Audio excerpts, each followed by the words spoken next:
পছন্দ ছিল, তার অন্য কাউকে পছন্দ ছিল। আমার পছন্দ ছিল, আমি ছিলাম, তার সঙ্গেই ছিলাম বছর, বেশ বছর।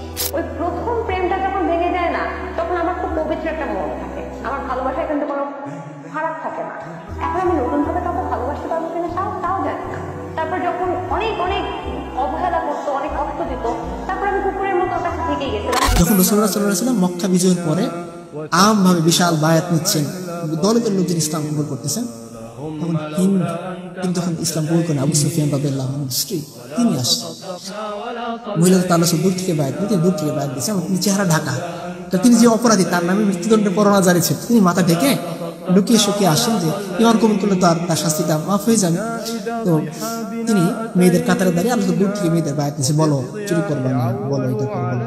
যখন বলছেন যে বলো তোমার ব্যভিচার, হিন্দ রাদিয়াল্লাহু তাআলার গায়রাতে এত বেশি লেগে গেছেন, তিনি ওই সময় তার ভয়কে দূরে ঠেলে তিনি কথা বলে উঠতে করছেন, বলছেন ইয়া রাসূলুল্লাহ, এইটা আপনি কি বললেন, কোন সম্ভ্রান্ত নারীকে জিনা করতে পারে? তিনি তখন কাফির ছিলেন, ও তখনও তো কেবল কালেমা পড়তেছে, তখনও তো কেবল ইসলামের বায়াত নিচ্ছে, পরিপূর্ণভাবে বায়াত নেয় নাই। তাকে যখন বলা হলো তুমি জেনা করবে না, শুধু এই ওয়াদা করো, তিনি বলতেছেন তার আত্মসম্মান এতটা লাগছে, তিনি বলতেছেন ইয়া রাসূলুল্লাহ, কোন সম্ভ্রান্ত স্বাধীন নারীকে জেনা করতে পারে? এখন একজন সেই সময় একজন কাফের নারীর যে অনুভূতি, সম্ভ্রান্ত স্বাধীন, সে বলতেছে সম্ভ্রান্ত স্বাধীন নারীকে জেনা করতে পারে। আজকে আমাদের মেয়েদেরকে জিজ্ঞাসা করেন, আর আম্মা জান আয়েশা, আম্মা জান খাদিজার মেয়ে,